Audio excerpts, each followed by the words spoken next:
pues estén conectados. Agradezco que tengan encendidas sus cámaras. Y pues como hoy lo habíamos dicho, vamos a tratar de acordarnos un poquito de lo que es la historia puramente del derecho penal, para que platicáramos un poquito para ya ir avanzando más rápido en las clases posteriores. Por favor, en la medida en la que ustedes vayan teniendo alguna pregunta, alguna duda, con mucho gusto, en ese momento nosotros paramos. Como sé que me está oyendo Sarita, no sé si agregamos al joven que sacamos, Sarita, por favor. Yo no sé si él ya volvió a pedir ingresar, pero pues cometimos un error, creo yo, porque él dice que él lo que estaba diciendo de alguna manera es que pues como que tratáramos de avanzar un poquito, pero que nunca se estaba riendo ni nada por el estilo. Permítame un momentito, jóvenes, permítame.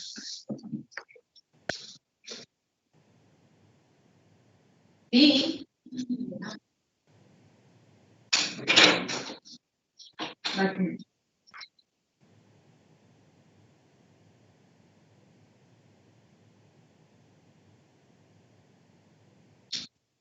Porque sí, pues sí.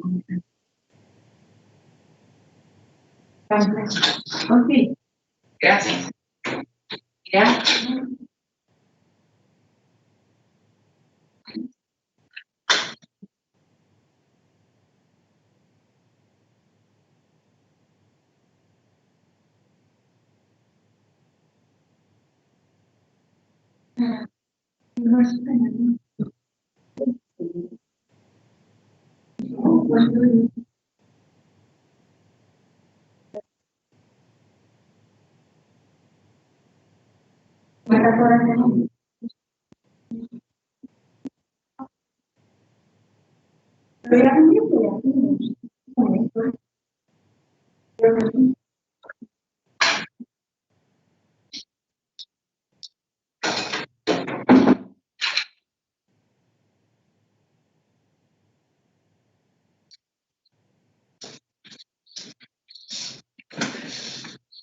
Pido disculpas, jóvenes, ahí por una dudita que teníamos ahí. Entonces, estábamos ahí hablándole y pidiéndole a Sarita si también nos puede hacer favor de incluirnos ahí un poquito al joven que no estaba incluido en la clase para que podamos también Buenas tardes, incluir. licenciada. Ya estoy en clase, muchas gracias. Bueno, gracias, jovencito. Bueno, entonces vamos a ver un poquito, vamos a empezar a ver las formas primitivas, ¿verdad? De la historia del derecho penal que a veces nos parecen a nosotros como que si nunca existieron, pero fueron tan reales como la época en la que estamos viviendo, ¿verdad? Y ahí podemos ver nosotros, según análisis y estudios que han hecho las personas que se han dedicado a estudiar el derecho penal, cómo es que se han dado los diferentes acontecimientos en las diferentes etapas o procesos que ha llevado a cabo el derecho penal. Y ahí pues nosotros podemos ver jóvenes ha estado la venganza privada, la venganza de sangre que le han llamado, la expulsión o lo que es lo que hoy nosotros conocemos como que se expulse a alguien o que se le mande fuera del país, que es el destierro que era antes, ¿verdad? Y desde la aparición del hombre en la tierra, pues un compañero de ustedes nos ayudó ahí un poquito con las historias de la Biblia, desde la fundación de la humanidad, cómo se venía dando el origen de lo que nosotros consideramos hoy que puede ser un delito y que es la parte que a nosotros nos corresponde estudiar hoy desde el punto de vista de lo que consideramos el derecho penal. Entonces, las conductas que se vienen estudiando, las prohibiciones relativas al incesto, al matrimonio, por ejemplo, ¿verdad? Que las mujeres podían ser apedreadas, ¿verdad? Por faltarle al esposo, pero no el hombre. Por faltarle a la mujer, ¿verdad? O sea, cómo se han dado esas diferentes clases de fenómenos o delitos a través de la historia, ¿verdad? La venganza privada, ¿verdad? Que es la reacción arbitraria, del daño material que se le ocasione a una persona y que en ese momento, pues el Estado no intervenía, sino la persona que se consideraba que le habían causado el daño de manera personal, como tomaba la autoridad que le correspondía a la autoridad pública y ella era la que hacía la venganza, ¿verdad? La defensa ahí no había pena, recordémonos, no había necesidad de defensa porque era una venganza puramente privada, como medio de defensa individual, ¿verdad? Una venganza de sangre, dice la venganza de sangre era la muerte de la persona que era el opresor, la muerte de la persona que había causado el daño, la muerte de un familiar de ese clan. Esa era lo que ellos consideraban la venganza de sangre, que era ese equilibrio por el que ellos estaban pues por bien pagados y automáticamente consideraban que todo se había quedado en paz. Las formas históricas de punibilidad, ¿verdad? La ley del talión, que ustedes la han escuchado ahí a través desde que ustedes pues tuvieron memoria y que querían estudiar el derecho, ¿verdad? Como tal, pues ojo por ojo, diente por diente, ¿verdad? Y recordémonos que aquí también está la venganza divina, lo que llaman la composición como medio de, ya la vamos a ver más adelante en qué consiste, la venganza pública, que aparecía desde los griegos, ¿verdad? O la ley del talión, pues era la venganza primitiva, ¿verdad? Que consistía en hacer sufrir a la persona que le había causado el daño de manera igual. Dice, aquí ya recordemos, dice que el pueblo de Israel la conocía como la ley del talión y que la encontramos en el Éxodo, ¿verdad? Era la primera forma histórica de punición, de castigo, que de alguna manera pues se hacía en público y se le hacía a la víctima lo mismo que él había hecho al agresor. Las características de la ley del talión, pues no era pública, ¿verdad? Era una cuestión privada de alguna manera y buscaba esa sed de tranquilidad o de paz también en la comunidad. Era una pena tasada, aunque cruel a veces, ¿verdad? Pero era una manera, la ley del talión, de quedar en un clan tranquilos, en una tribu, ¿verdad? Y de pensar que se había hecho la venganza que correspondía. Era una pena. La composición, que es la que estamos, de la que estamos hablando, ¿verdad? La composición, primero es la ley del talión, ¿verdad? Jóvenes, la ley del talión es ojo por ojo, diente por diente, ¿verdad? Lo mismo que hiciste, eso mismo te voy a hacer, ¿verdad? Ahora vamos a ver la composición. De latín dice conciliar. Aquí ya miramos que ya no hay ese ojo por ojo, ni ese diente por diente. En la composición lo que hay es una tarifa del daño, ¿verdad? El que ha causado el daño decide que el ofensor le ponga un precio y le paga. Acuérdense que podemos decir ahora con dinero, pero hubieron diferentes etapas de cómo calificar el dinero, ¿verdad? Recordémonos que todavía nosotros cuando vemos la historia de Guatemala en algunas veces pues era cambiado por producto. No podemos saber a ciencia cierta cómo se dio esa tarifa de ese daño. Lo que la historia nos cuenta es que el ofensor le pagaba en dinero, en especies al ofendido, una cantidad para que con esa cantidad se había hecho venganza. Y automáticamente, pues, la persona se daba por que se había un arreglo, ¿verdad? Por ejemplo, dice, podía ponerle un precio al homicidio, el agresor la pagaba, el Estado también podía en ese entonces, pues, graduar una pena, ¿verdad? Si unos hombres en el curso de una riña se daban a golpes y se provocaban daños, había un árbitro que era el que decía qué cantidad de dinero tenía que pagar la otra persona por esas heridas que había provocado. Si le quitaba un ojo, si le quitaba un diente, si le quitaba una mano, si le quitaba la vida.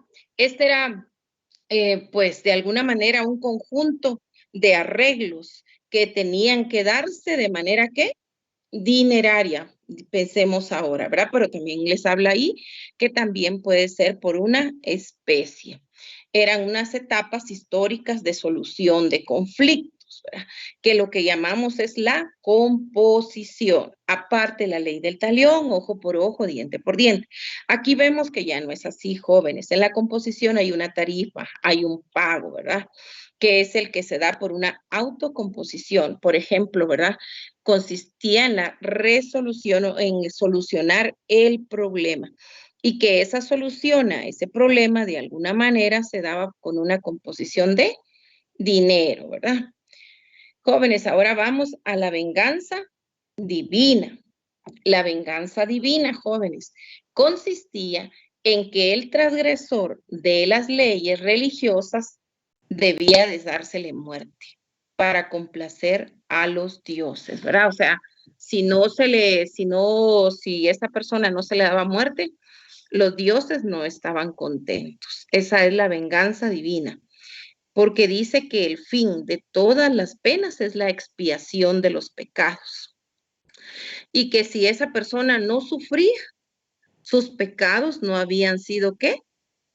No se había purificado, ¿verdad? No se había expiado, no se daba la expiación. Entonces dice que la venganza divina empieza en Babilonia, se da en Israel, se da en China, se da en Egipto, se da en la India. Y en China, pues, si dice, se distinguían en principalmente los delitos que se conocían con las penas también que hablábamos un poquito se recuerdan ustedes de la dinastía Zhou, y que en China, por ejemplo, dice, se daban los castigos corporales. Se les amputaba la nariz, había amputación de orejas, había diferentes amputaciones de orificios en el cuerpo, se les sacaban los ojos, o lo más cruel era que a esas personas, pues, se les podía aplicar la pena capital, ¿verdad? Hay diferentes documentos, dice, en donde, pues, podemos encontrar esos castigos de las amputaciones de los dedos o las amputaciones corporales. Uno de los lemas de ellos dice, ten cuidado de cometer un crimen, porque te corresponderá un castigo ardiente. O sea, pudiéramos decir que era como que una frase que hoy dijéramos que tiene la Corte Suprema de Justicia, ¿verdad? Que tal vez no sería así de cruel, ¿verdad? Sino que, pues miren, no transgreda la norma porque le puede pasar X o Y razón, ¿verdad? Pero para ellos dice, ten cuidado de no cometer un crimen porque tendrás ¿qué? Jóvenes, un castigo ardiente, o sea que los castigos eran ¿qué? Más crueles de lo que la persona cometía, ¿verdad? Hoy en Guatemala, pues nosotros estamos viendo que hay un clamor de ¿qué, jóvenes? ¿De qué es el clamor? ¿Ah? De muerte, De la venganza. de justicia, ¿verdad? De volver a ello, porque también tenemos hoy que hay otra niña, ¿verdad? De 8 años que fue vilmente asesinada. Entonces, vamos viendo cómo se van poniendo las escenas en cuanto a las penas, ¿verdad? En Babilonia, que también se tiene conocimiento que también se dio parte de esos castigos crueles, de esos castigos de las amputaciones en la venganza divina.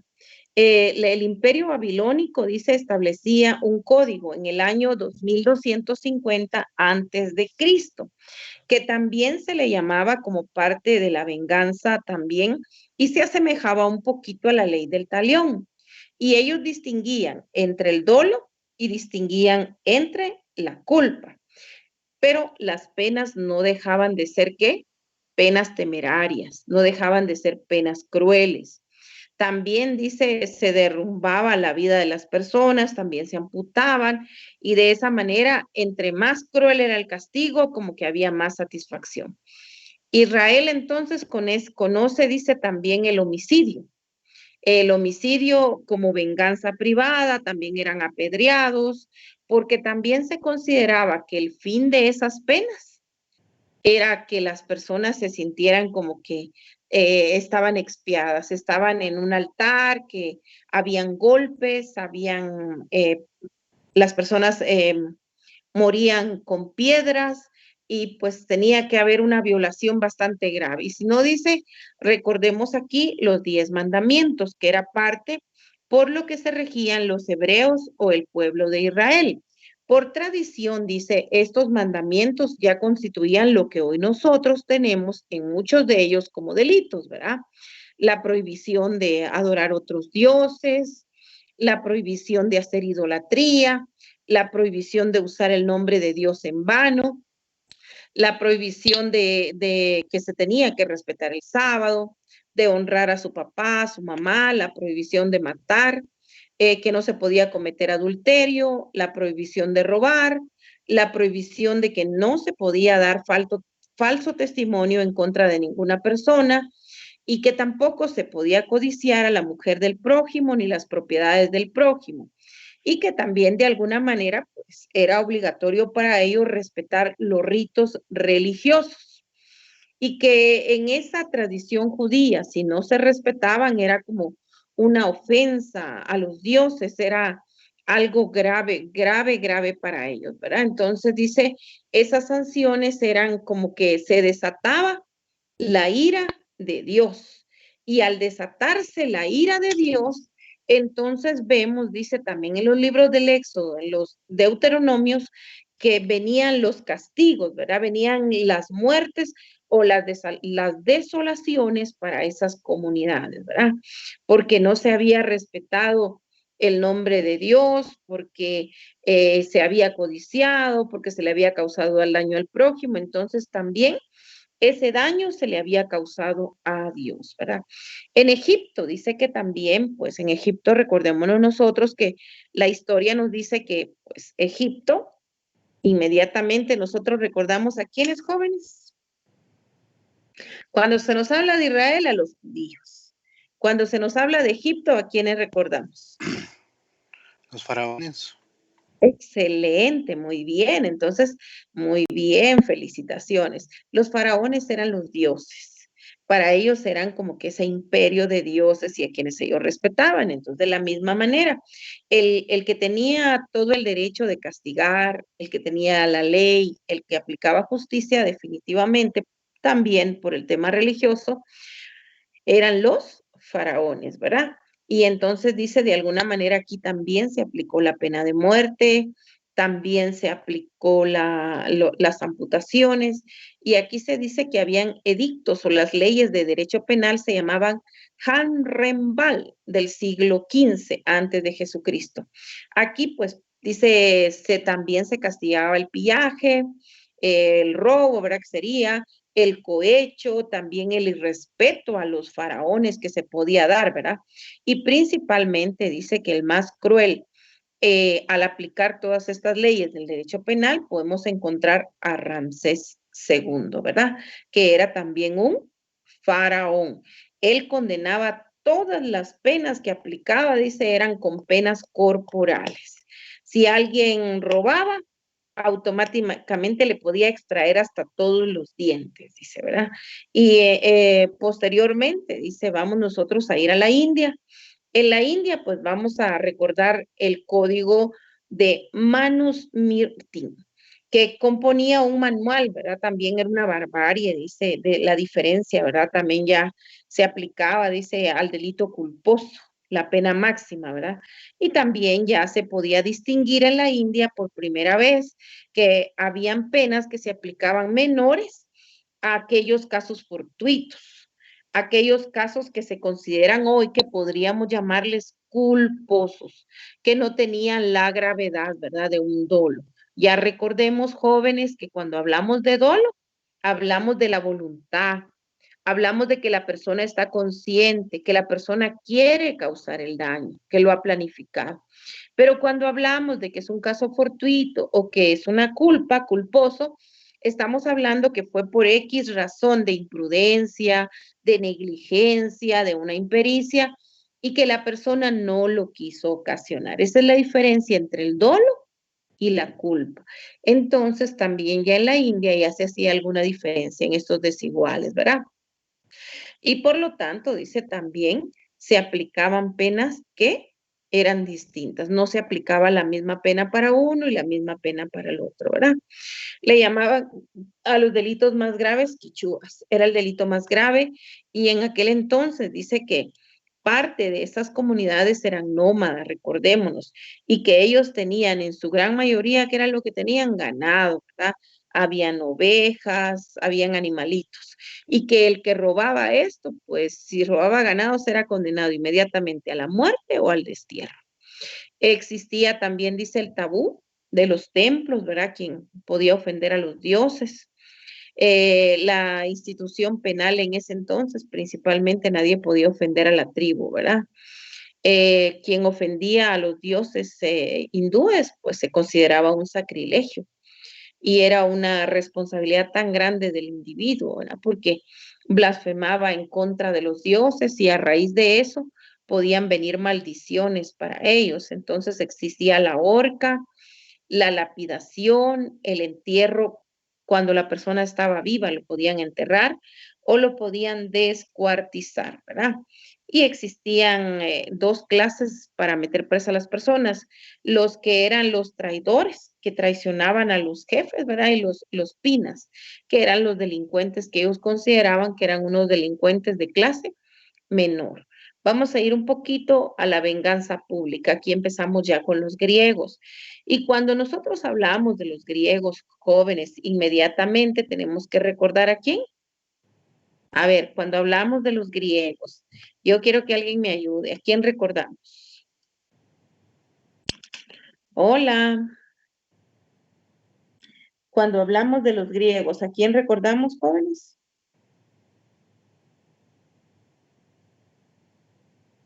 Hola. ¿A quién A los recordamos? sabios griegos, licenciada. Sí, Sócrates, Aristóteles, Platón, Sócrates es el primero, Aristóteles es el segundo. ¿Cómo estamos? Sócrates es el primero, Platón es el segundo y Aristóteles es el último. Por favor, recuerden ese orden de los griegos. Entonces, cuando vamos nosotros a la venganza pública, definitivamente vamos a los sabios griegos. A Sócrates primero, Platón y don Aristóteles, ¿verdad? Entonces era una venganza, dice, pública. Aquí ya vemos la capacidad del Estado, donde a través de estos pensadores, pues dice, el daño pues tiene que tener debe ser de conformidad con lo que se vaya causando, ¿no? El Estado no puede actuar por venganza, ¿verdad?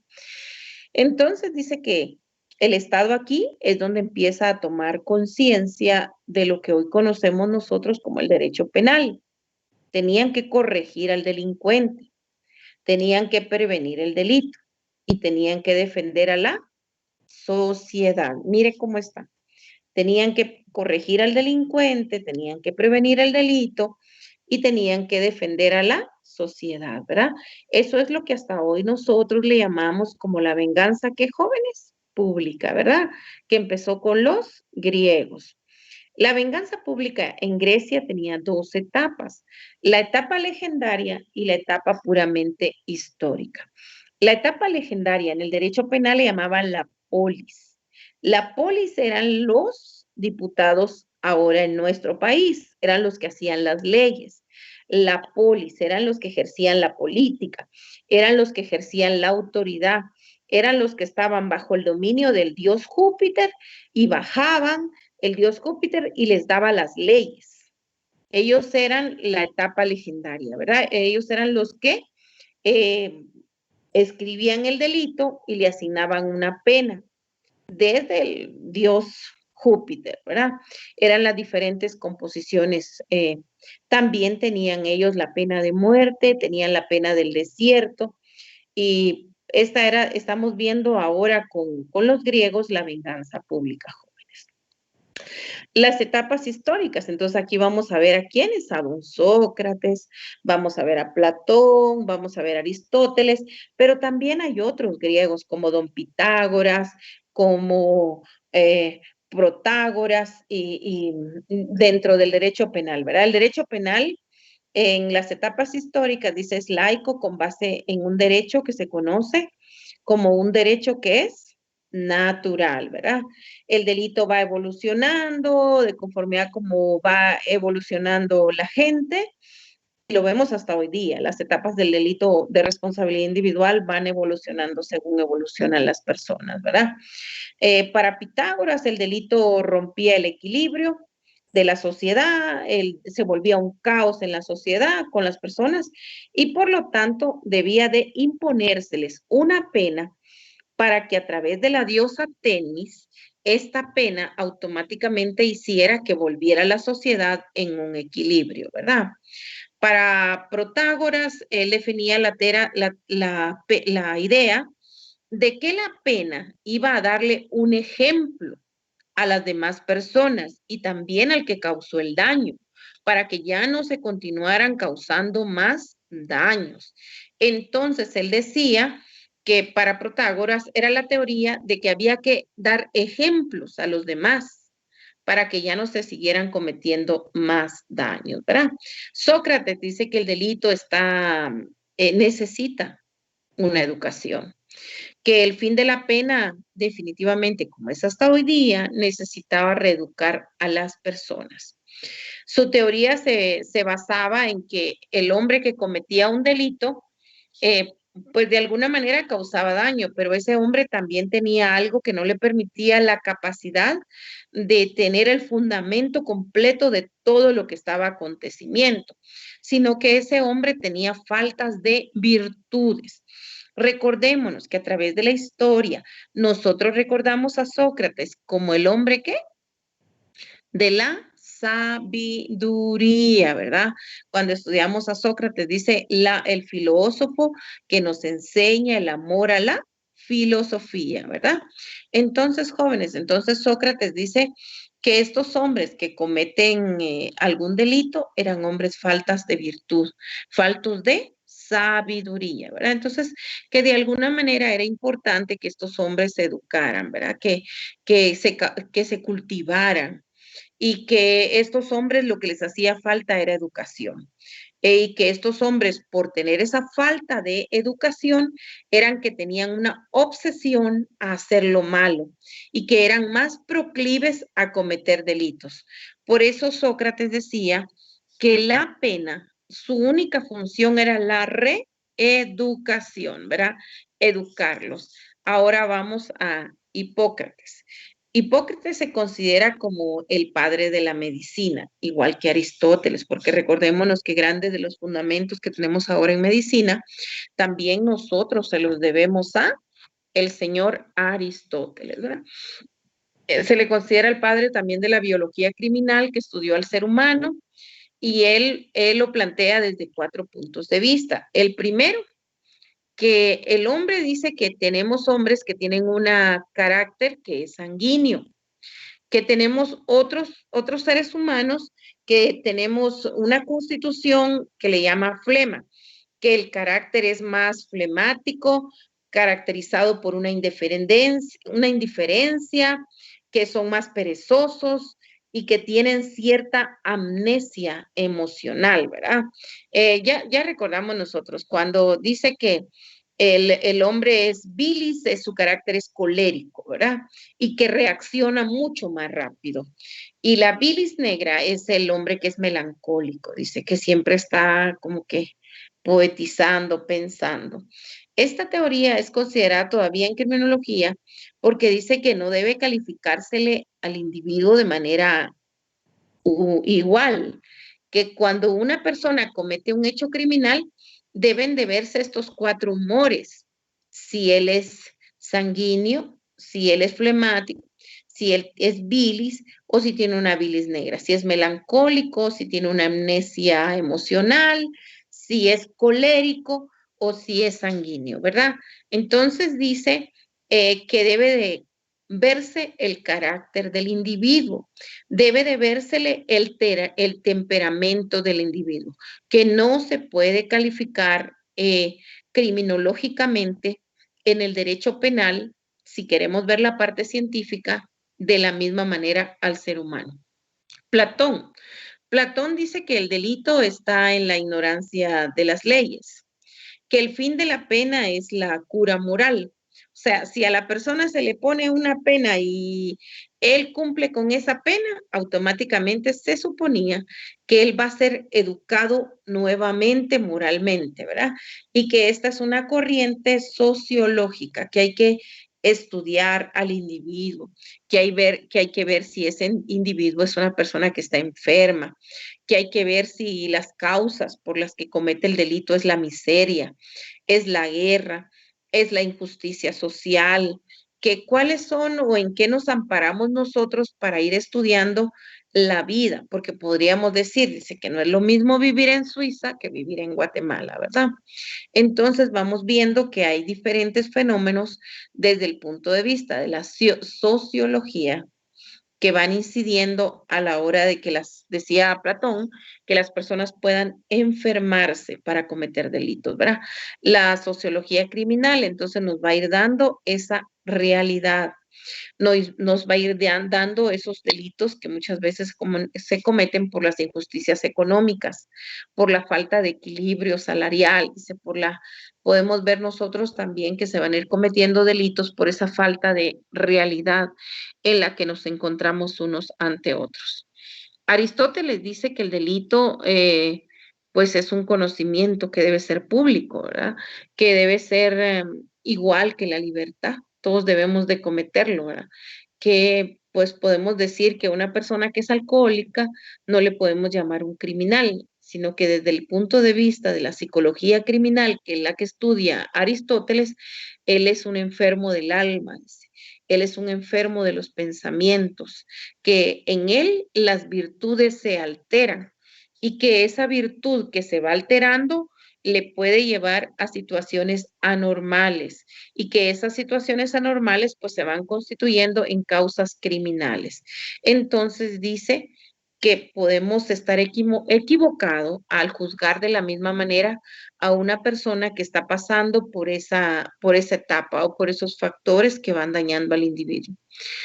El derecho penal romano, ¿verdad? Dice la parte, cómo lo mira, ¿verdad? El derecho penal romano, aquí viene algo importante, mire, desde el Código de Napoleón, que es el derecho penal romano, nosotros vamos a ver que hasta hoy día, para nosotros es importante cómo ha ido evolucionando. Las primeras etapas, pues aquí el derecho romano ya lo establece en dos, que habían delitos criminales y habían delitos públicos. Los delitos criminales menores como el incesto, pero los delitos públicos más graves ya era el parricidio, la muerte de una persona, los delitos menos graves, no pagar impuestos, los delitos privados, de alguna manera era el causar injurias o los delitos contra el matrimonio, que la señora pues que cometiera ¿qué? ¿Qué cometíamos las mujeres antes de todas estas reformas que hoy se han dado, jóvenes?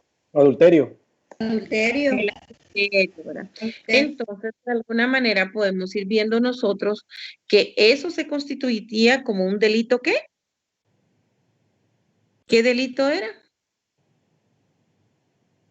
Privado, ¿verdad? Entonces vamos viendo que el adulterio era un delito privado, el no pagar impuestos también eran de menores, pero si ya un delito público, pues ya era el homicidio o la muerte, ¿verdad? En la segunda etapa que nosotros vamos viendo, ¿verdad? Con los principios en cuanto a los delitos privados se les aplicaba una pena menor, pero a los delitos públicos se le podía llegar hasta la pena de muerte, ¿verdad? Y nosotros, pues aquí vamos viendo, dice que se iba calificando el hecho criminal, ¿verdad? Cómo iban en los delitos públicos, delitos privados, cómo los que tenían a su cargo, aquí por primera vez ya se nombran a personas que se les llama magistrado.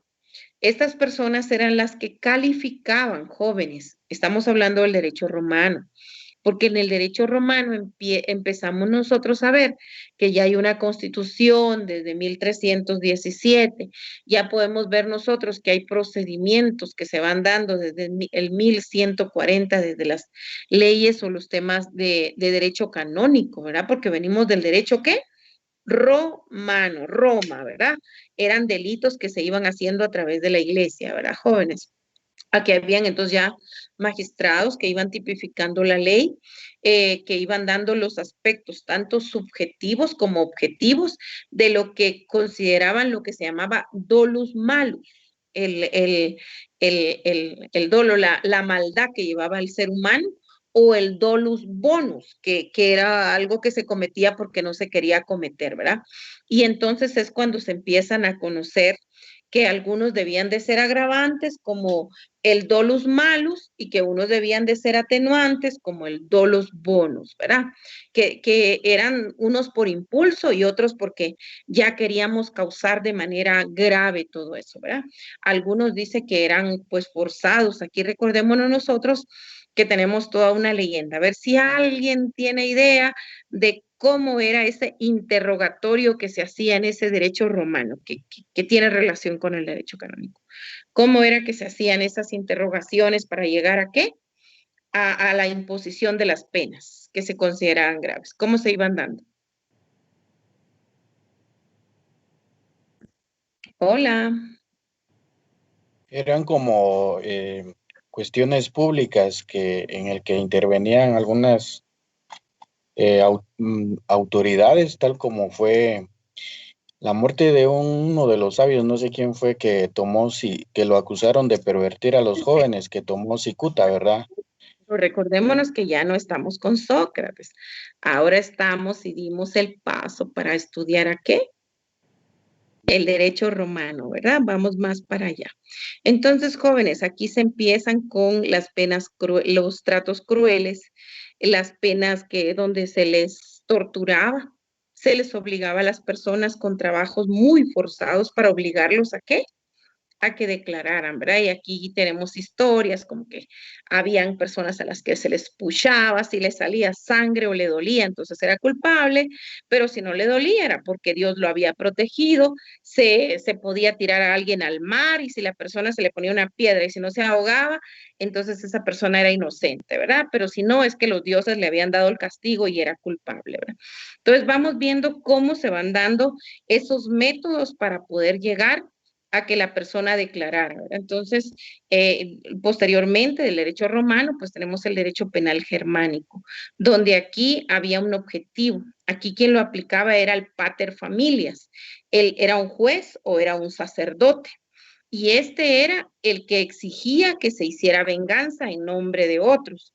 Este era un deber, una composición.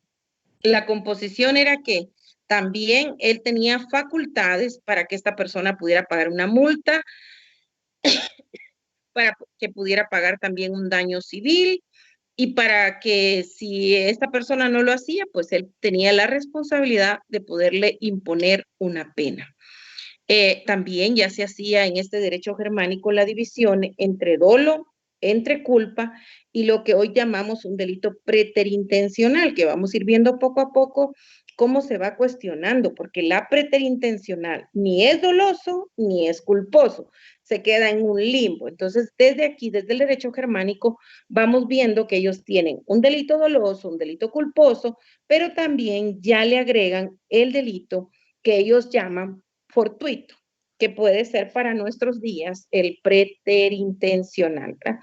En el derecho canónico también vamos a ver sus fuentes, que dijimos nosotros del decreto gregoriano de 1140, los decretos gregorianos también de 1234, la constitución de Clementina de 1317, los diferentes procedimientos de la Santa Inquisición, que ellos ya hacían un orden y calificaban a los delitos como el delito divino, que era la apostasía, o que la persona no se convirtiera, no se bautizara, o que la persona no siguiera todos los pasos, ¿verdad? Que se dan en la Iglesia Católica. Entonces, de alguna manera, estos eran delitos gravísimos porque la persona representaba a Satanás, porque la persona era una persona que hacía orejías, ¿verdad? Entonces, pues esto era una excomunión, llegaban a la hoguera, tenían que aplicarle tormentos, tenían que aplicarle una reclusión en conventos perennes, obligarlo a hacer penitencias, obligarlos a hacer diferentes rezos, peregrinaciones, para poder ver que la persona fuera reincorporándose, ¿verdad? Porque eran delitos contra la humanidad, ¿verdad? Eran delitos que se consideraban que eran gravísimos porque también eran contra Dios. Había aquí una venganza, ¿verdad? Que era privada también, que también le daban a Dios, al Padre, la potestad de poder castigar a sus hijos, porque esos eran reglas que le agradaban a Dios, ¿verdad? Y que de alguna manera permitían que esa responsabilidad, a través de la cual, pues, los hijos no se alejaran de Dios, sino que los hijos pudieran encaminarse y que de esa manera pues no cometieran hechos delictivos, sino que ellos pudieran tener arrepentimiento, pudieran ser corregidos y que de esa manera pudieran siempre encaminarse al orden divino. Las desventajas, dicen, el derecho canónico religioso a morir, los delitos no eran delitos, sino que se consideraban un pecado. Y siempre se utilizó en el derecho canónico la tortura para que la persona declarara y para que la persona tomara conciencia de que cometer un delito era pecado. Entonces dice automáticamente ante ese castigo tan cruel que tenía la Iglesia Católica, pues era normal que todos se declararan, ¿qué jóvenes? ¿Cómo se declaraban todos? Inocentes. Culpables, ¿verdad?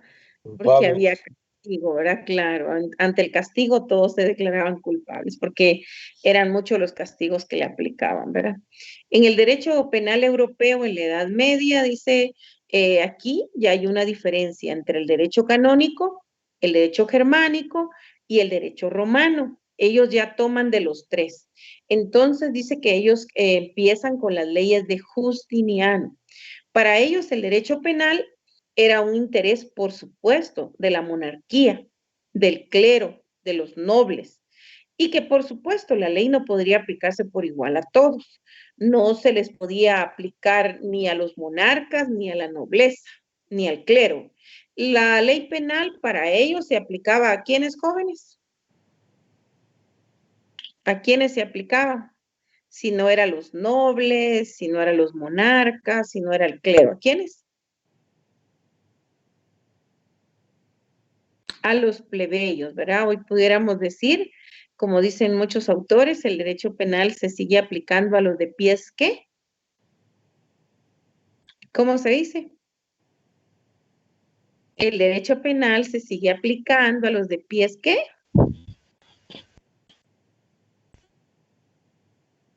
Descalzos.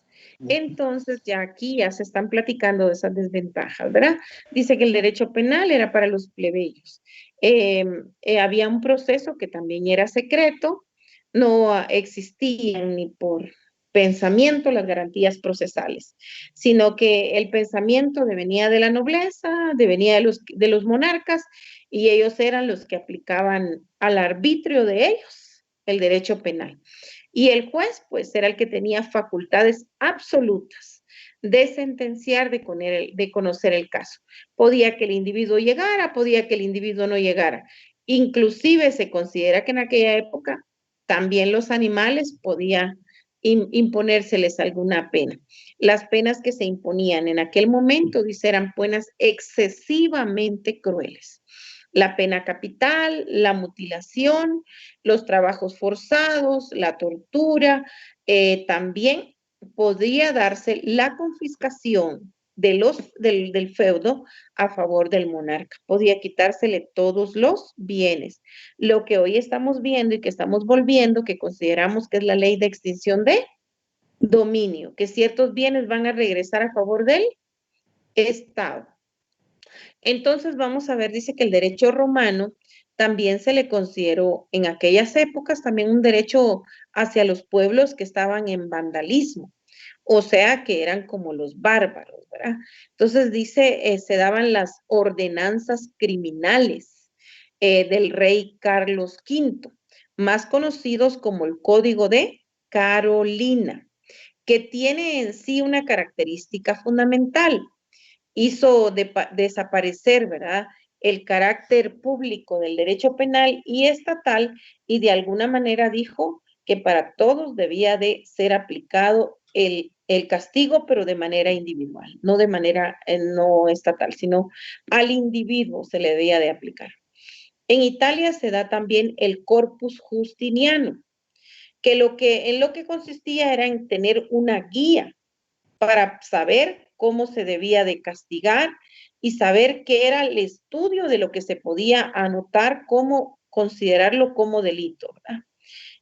Las etapas científicas del derecho penal. Jóvenes, ¿hasta aquí tienen alguna pregunta? Hola. Hola, jóvenes. No, licenciada, todo claro, todo claro. Vamos a ir entonces a las etapas científicas del derecho penal y ya aquí pues ya vamos un poquito a la época de lo que nosotros llamamos la Ilustración o el movimiento de los intelectuales europeos que empieza en 1688 a 1830, donde nosotros podemos ver los grandes movimientos donde ya se pide que se vuelvan las personas con las características, donde se les respete, donde a las personas no se les juzgue a todas por igual y no se cometan injusticias. Y aquí hay un renacer de los derechos humanos, principalmente que se humanicen las sanciones penales, que se dicten las reglas claras en las sanciones penales. Por eso se le llama la época de la Ilustración, la época del iluminismo, ¿verdad? Donde se le exige al Estado que se crea en la inocencia de los individuos, ¿verdad? Que se le dicte un juez que sea competente, que sea un juez que haya estudiado. El derecho penal, entonces, en el siglo XVII, de la época de las luces del derecho penal, como le llaman, el derecho penal, dice aquí, da grandes adelantos sobre lo que hoy conocemos como el derecho penal, ¿verdad? Hay fenómenos naturales donde se van a explicar que el delito tiene que tener una explicación y tiene que separarse totalmente lo religioso y que el Estado y la Iglesia, que era la Iglesia Católica en aquel entonces, deben de separarse, que no puede ser la Iglesia Católica la que tenga la administración del delito y la imposición de las penas, sino que deben de separarse. Por eso se le llama la época de la Ilustración. Y dice que el derecho penal no puede ser interés de la Iglesia Católica, solamente tiene que ser interés del Estado y que el Estado también tiene que tener límites hacia el individuo, que el Estado no puede hacer todo lo que se le ocurra para componendas del derecho penal, sino que tienen que haber las reglas, tiene que respetársele al ser humano, tienen que respetarse la personalidad del ser humano, tienen que respetarse las características individuales, las libertades, y tienen que hacer distinciones también de los seres humanos y que también deben de estar establecidas esos principios que nosotros llamamos de legalidad en lo que en aquel entonces, desde la época de la Revolución Francesa, consideraron, recordémonos que hay 3 constituciones que empiezan con el nacimiento de toda la época de oro del derecho, no solo del derecho penal, ¿verdad? Primero se da la Constitución de la Revolución Francesa, jóvenes. Luego se da la Constitución de los Estados Unidos. Y luego hay una constitución que es la corte, que se dan en las Cortes de Cádiz, donde participa Guatemala y donde participa por Guatemala. ¿Alguien ha escuchado que hay un instituto en la antigua que se llama del señor López Larrabe?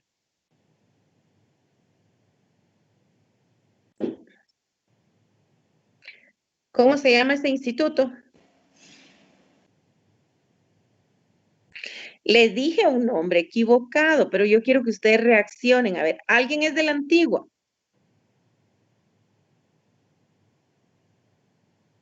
Hola.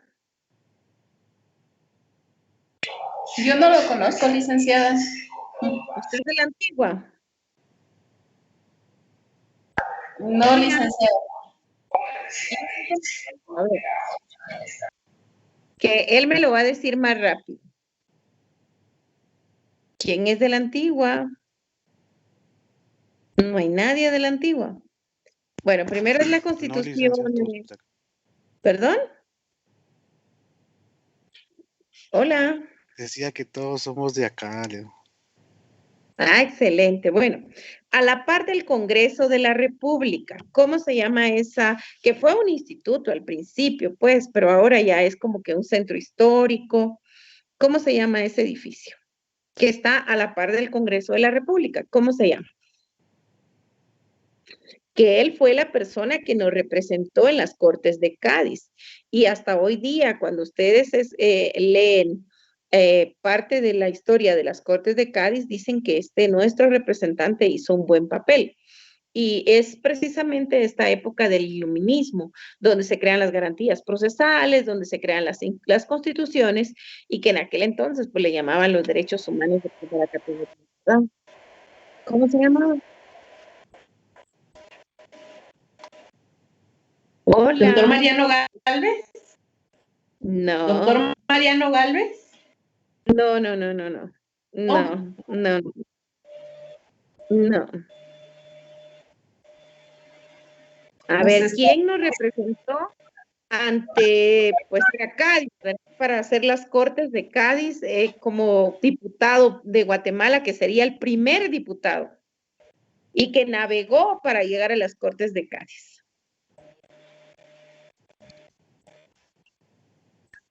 ¿Cómo se llama? ¿Fray Bartolomé de las Casas? No. Buenas tardes. ¿Cómo se llama? Disculpe. Yo tengo más o menos la noción, no sé si Antonio Larrazábal, algo así, creo que era el padre Antonio Larrazábal, que era, por eso hay un instituto en la Antigua y por eso parte de eso del Congreso se llama Antonio Larrazábal. Él fue el primer diputado de Guatemala y precisamente vivió esta época de la separación de la Iglesia Católica hacia el Estado. Y se da para nosotros por primera vez en esa constitución de las Cortes de Cádiz, donde ya se hablan de las garantías procesales, donde recordémonos que la Revolución Francesa es la que por primera vez le llama individuo a las personas. Recordémonos que antes las mujeres y los esclavos y los niños no éramos considerados seres humanos. Es con la Revolución Francesa que se empieza a hablar de esos principios que tienen los seres humanos y que no podemos hacer distinciones entre niños, mujeres, hombres, porque todos somos iguales ante el respeto de los derechos humanos. Y es ahí, jóvenes, donde se empieza a hacer todo este establecimiento. Y efectivamente fue este cura, Larrazábal, quien nos representó ante la Corte de Cádiz, ¿verdad? Ya ellos, pues ya en esa Revolución Francesa que devenía la Constitución o la Revolución Americana y luego la Corte de Cádiz, ya se hablaba de que el Estado tiene que respetar a las personas, tiene que respetarle su orientación política, su idioma, su sexo, su condición económica, su condición social, y que no puede criminalizárseles, no puede vérseles de manera distinta por no ser cristianos, que la persona tiene derecho como hombres iguales a vivir la vida que así se considere y a ser tratados de manera igual. Y aquí lo vemos desde la Revolución Francesa en 1790, que ya constituía pues también un delito tratar a las personas como desiguales, ¿verdad? Sino que lo que buscaba, dice, que las personas fueran consideradas iguales, que cuando se aplicaba una pena, esa pena fuera proporcional, que esa pena no fuera desproporcionada, que, por ejemplo, por una persona que si robaba un lapicero o sustraía un lapicero, pues no se le aplicara la pena de muerte, ¿verdad? Desde la Revolución Francesa, pues ya se hablaba de esa legalidad, de esa legitimidad y de ese respeto que tenía que darse precisamente a la persona y que se le tratara como un ser humano, ¿verdad? Entonces dice ya aquí, se van dando los fundamentos para constituir lo que nosotros conocemos hoy en nuestra Constitución como un juez natural, ¿verdad? Como aquella persona que es la que va a estar preparada, como aquella persona que va a ser un letrado, que conoce las garantías y que va a respetar la inocencia o va a respetar la culpabilidad, ¿verdad? Le va a declarar que es culpable o que es inocente, pero que ese juez no le va a vulnerar ningún derecho a esa persona, sino que todo lo contrario lo va a, ¿qué jóvenes? A respetar. Va a respetar su presunción de inocencia. En aquel entonces se le llamaba la presunción del encauzamiento, ¿verdad? Cuando se le encauzaba. Va a respetar también, dice ese principio de legalidad, va a respetar también las garantías penales, que no hay pena, no se le puede aplicar ninguna pena si no hay un delito previo, que eso hasta hoy lo tenemos como un principio de legalidad. También en aquel entonces ya se venía declarando jóvenes que toda la tortura, los tratos crueles, los tratos inhumanos deberían de suprimirse, que la guillotina debía de aplicarse, porque recordémonos que aquí continúan también las penas capitales, o sea, la pena de muerte, pero ellos dicen que al aplicarse la pena de muerte, debía de buscarse que no tuviera dolor, que no sufriera la persona, que debía de buscarse algún método donde la persona no tuviera ningún sufrimiento. Es aquí, jóvenes, donde aparece todo lo que nosotros conocemos hasta hoy, como la Revolución Francesa y esa liberación que nosotros tenemos hasta hoy del derecho penal, ¿verdad? Y que aquí pues ya se dan en esta Revolución Francesa las garantías liberales, venimos hablando del principio de legalidad, del principio de garantías procesales, ¿verdad? Que debe de haber un proceso, la supresión total de las torturas, de los tratos crueles, y aquí también venimos nosotros al estudiar la Revolución Francesa, hay una persona que se le llama Jeremías Benta. Yo no sé si alguno de ustedes ha entrado a alguna cárcel del país, jóvenes. Principalmente hay una cárcel que se asemeja mucho a los principios que plasma para la pena Jeremías Benta, que es la cárcel de máxima seguridad de Escuintla. Esa cárcel de máxima seguridad en su parte tiene como un redondel que ya no tiene tantos vigilantes y no se supone que los vigilantes están de arriba para abajo. Y dejan en libertad a los privados que están abajo y solamente los están observando para ver si su comportamiento va cambiando o su comportamiento sigue siendo inmoral. Son de los aportes que va plasmando Jeremías Bentham en cuanto a la moralidad y en cuanto a las aplicaciones de las penas que tiene que tener el derecho penal como defensa social. El contenido dice que la pena no debe ser intimidatoria, la pena no debe como que buscar afligir al delincuente. La idea es que el delincuente no se sienta perseguido, ¿verdad? La idea es que la persona que está delincuente sienta que la ley también busca que él reciba, pues, una lección donde él puede incorporarse, donde él lo que puede es reeducarse, ¿verdad? Y tomar un fundamento distinto para buscar principios que de alguna manera vayan posteriormente encauzándolo a la vida en sociedad, ¿verdad? Entonces también don Jeremías Menta ya plantea axiomas de una valoración de justificación de lo que la sociedad debía de hacer y de lo que la sociedad no debía de hacer. ¿Qué procesos deben de imponerse y qué otros procesos pues no deben de imponerse? En esos principios de igualdad que va permitiendo la ley penal. Él también dice, ¿verdad? Que debe estudiarse la descomposición histórica que se va dando en la sociedad. Si esa descomposición histórica se va dando porque nosotros lo vamos provocando como mismos, o si qué características son las que van provocando en esa pérdida o en ese irrespeto de los derechos humanos. Entonces él va diciendo, hay algo más allá que debemos nosotros de preocuparnos, debemos de estudiar lo que consideramos como proceso penal. ¿Cómo se garantiza, dice también, la igualdad que deben de tener ante la ley las personas que se considera que se han limitado, que han cometido una transgresión, ¿verdad? Y pues ya él hablaba, ¿verdad?, de que también debe valorizarse los recursos económicos que tengan las personas que tengan una igualdad. O sea, no se podía juzgar a alguien que no tenía recurso económico como a alguien que tenía un recurso económico. Él le llamó que este era un principio de origen cristiano. No se podía tratar a los desiguales como iguales, ¿verdad? Él dice que todos eran hijos de Dios, pero que hay personas que tenían una capacidad distinta económica a la hora de enfrentar una pena o un rango de imputado ante el Estado, pero que habían otras personas que definitivamente eran desiguales en esa proporción económica y que pues no se les podía poner ni el Estado debía de irse con todo ese odio, ¿verdad?, hacia ellos, porque eran personas que eran vulnerables, ¿verdad? Entonces, debía de buscárseles una proporcionalidad cuando se dieran esos factores, ¿verdad?, en cuanto a la pena, ¿verdad? Ese principio de legalidad, de nullum crimen sine lege, del que hablábamos y una compañera nos hacía favor de decirnos, ¿verdad, jóvenes? Si no hay delito anterior, pues no puede existir tampoco ninguna pena, ¿verdad? Debe de haber una omisión de una norma previa para que se constituya esto como delito. Si no está antes claramente establecido, pues no se puede considerar que ninguna de esas personas cometió o transgredió una norma. La nullum pena sine lege, ¿verdad? No hay pena si no está escrita, si no está establecida como tal, ya hablamos de que es el axioma jurídico por excelencia.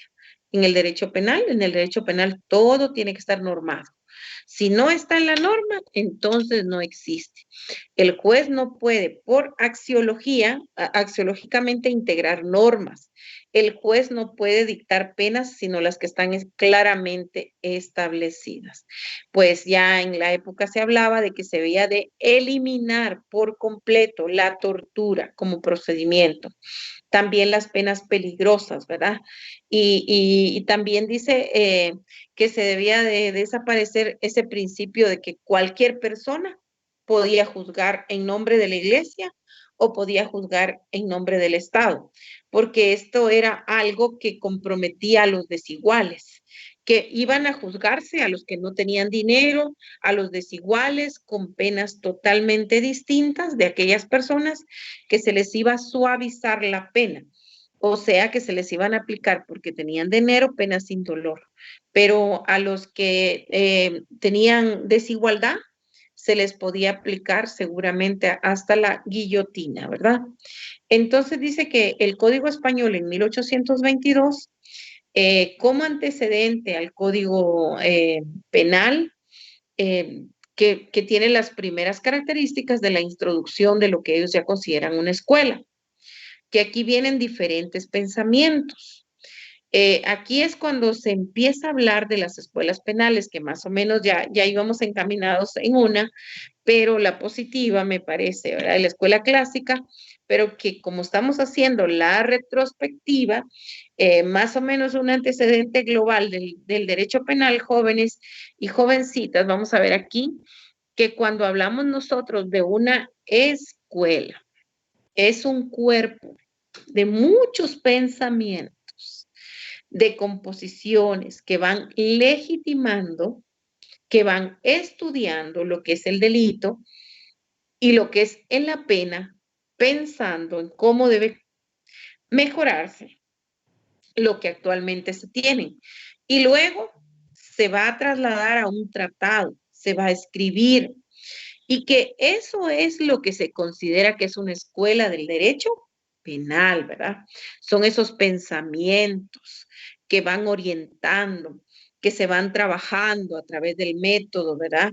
Deductivo, el método inductivo, ¿verdad? Un método general de observación, de práctica, de todo lo que tenemos en el pensamiento para determinar esas observaciones peculiares, por qué es que la persona comete delito, por qué es que la persona debe de aplicársele una pena, por qué se le debe de aplicar una medida de seguridad, esa dirección de diferentes pensamientos, esas orientaciones de esos hombres que han dedicado parte de su vida, también hay mujeres, ¿verdad? Que han dedicado parte de su vida para pensar esos presupuestos, esos manera de actuación del derecho penal, ¿verdad? Entonces, a eso se le llama escuela. ¿De qué? Del derecho penal, ¿verdad? ¿Y por qué es necesario que nosotros tengamos una escuela de pensadores, verdad? Porque vimos que hay varias escuelas, diferentes etapas en las que se ha ido estudiando, en las que se ha ido, pues, formando lo que hoy tenemos nosotros o lo que hoy nosotros conocemos jóvenes como el derecho, ¿qué? Penal, ¿verdad? La importancia de las escuelas, dice, es didáctica, porque esta persona lo que va haciendo es viendo las fortalezas, va viendo las debilidades, va viendo las temáticas y va viendo esa variación de ideas, de cómo el derecho penal va cambiando y lo va plasmando y va estudiando las diferentes etapas o lo dinámico de lo que es el derecho penal, ¿verdad?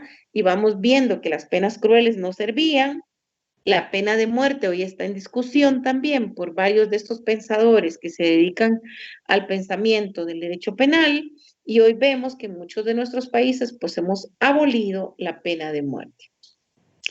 ¿Hay diferencias entre esas escuelas o entre esos pensadores del derecho penal?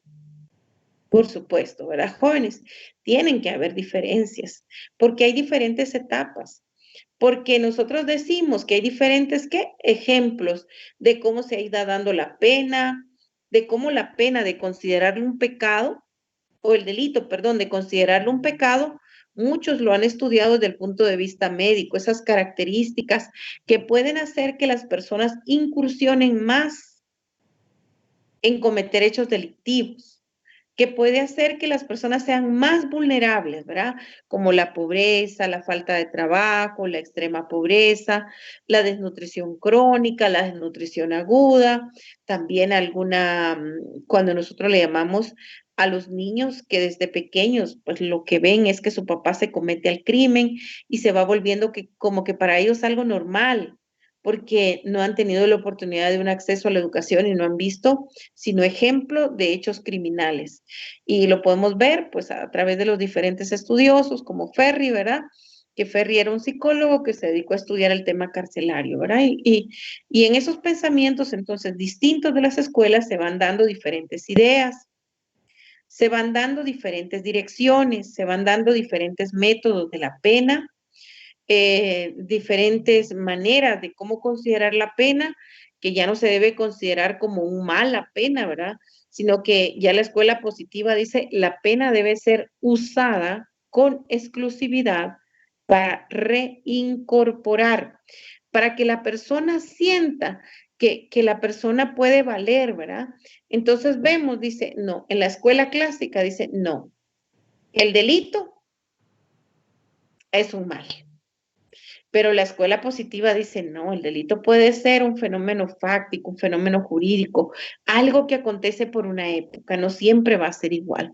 Y ahí vamos viendo los diferentes pensamientos, las diferentes reacciones que van teniendo por las diferentes etapas también, porque no podemos pensar que la época en la que el señor Jiménez de Astúa, que es uno de los recientes tratadistas del derecho penal, estudió el derecho penal, sean las mismas que Lombroso.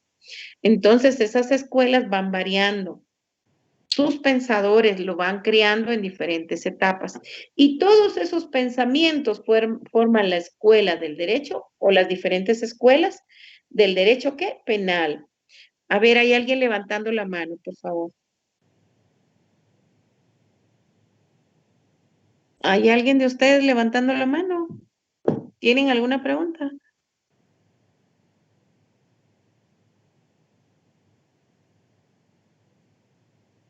Hola. Hola. ¿Hay alguien de ustedes que tenga alguna pregunta hasta aquí, jóvenes? No, licenciada. Bueno, sigamos entonces. ¿Por qué aparecen o por qué han aparecido las escuelas del derecho penal? Porque dice que las escuelas del derecho penal tienen roles diferentes. Sus roles han sido porque es necesario imponer una sanción a un delincuente. Recordémonos que hoy nosotros no le llamamos delincuente. Hoy nosotros le llamamos sindicado, le llamamos acusado, le llamamos privado de libertad, le llamamos sentenciado o que de alguna manera pues es un que alguien que está en un penitenciario, que ya está juzgado, ¿verdad? Que ya está sentenciado. Pero en aquella época se le llamaba a las personas que transgredían las normas delincuentes. Entonces dice, desde aquel entonces las escuelas del derecho penal estudian la delincuencia. ¿Por qué se le llama delincuente? Porque tiene que sancionársele. ¿Cuál es o cómo deben de ser los organismos que tienen que tener a su cargo a los delincuentes, ¿verdad? Si tiene alguna finalidad la sanción, tiene alguna finalidad la pena, tiene algún fundamento, un juicio de valor, un juicio de desvalor. El Estado es el único que tiene el derecho a castigar o también pueden constituirse en delitos privados, ¿verdad? Debe de estudiárseles, dice las escuelas, pues como la escuela positiva, nosotros hemos ido viendo que lo que consiguen es estudiarlo desde métodos científicos. Acuérdense, jóvenes, que para que hablemos de métodos científicos, lo principal es la observación. Tenemos que observar todo el tiempo, ¿verdad? Y tenemos que, para que se constituya en ciencia, al final, jóvenes, tiene que ser comprobado. Por eso es que el derecho penal es una ciencia social. Y recordémonos que bastante difícil, ¿verdad? Porque el método por excelencia en la ciencia es la matemática. 2 más 2 son 4. Pero cómo llegar muchas veces a través de la observación a calcular ese 2 más 2 son 4. Es difícil en las ciencias sociales como la ciencia del derecho. Pero la escuela positiva dice que este es el método que a través de la antropología, a través de la psicología, a través de la estadística, a través de la pena, a través del delincuente, de la penitenciaría, a través del ambiente en el que se va dando, a través de ese análisis, de ese estudio, de cómo se van adaptando jurídicamente, esta escuela de pensamiento llega a comprender que la vida jurídica, de acuerdo a las leyes naturales, biológicas, sociológicas y el individuo y su convivencia en sociedad, no es fácil. No es solo juzgarle como delincuente, no es solo como tratarle como una persona que ha transgredido la norma, que el Estado tiene que hacer un papel más allá con estas personas. No solamente el juzgamiento, no solamente el fundamento de castigar, no solamente verlo como venganza, no solamente verlo como un odio, sino tienen que haber fundamentos más allá que vayan ayudando al derecho, ¿verdad? Para que estos castigos que se vayan aplicando, pues no se constituyan como un brujo, ¿verdad? Que le va a exterminar por completo. Que el Estado no se constituya en un sacerdote que le va a condenar, que no se vaya a constituir en una anarquía ese castigo, ¿verdad? Sino que el Estado tiene que usar esa fuerza, ese fundamento de justicia en reacciones positivas, que no se vayan a convertir el Estado en un Estado injusto, en un Estado que se va a constituir de alguna manera en ese clamor de autoridad religiosa, en ese Estado que va a aplicar odio, que se va a convertir en dictador, en ese Estado que va a ser la conciencia de los individuos, porque dice el Estado va a regularlo, va a ayudar a los individuos, pero no va a atropiar su vida, no va a constituirse como en una persona que va a ser responsable de las injusticias o de las desigualdades sociales que se vayan dando, y que el Estado debe de buscar esa solución a los delitos, donde el Estado no puede ver al delito como un castigo religioso, como un pecado, sino que en esa conciencia y en ese análisis que va a hacer, tanto dijimos biológico, antropológico, social, va a ir buscando los diferentes remedios para que ese castigo pues obtenga automáticamente el bien que el Estado desea. Jóvenes, ¿tienen alguna pregunta hasta aquí?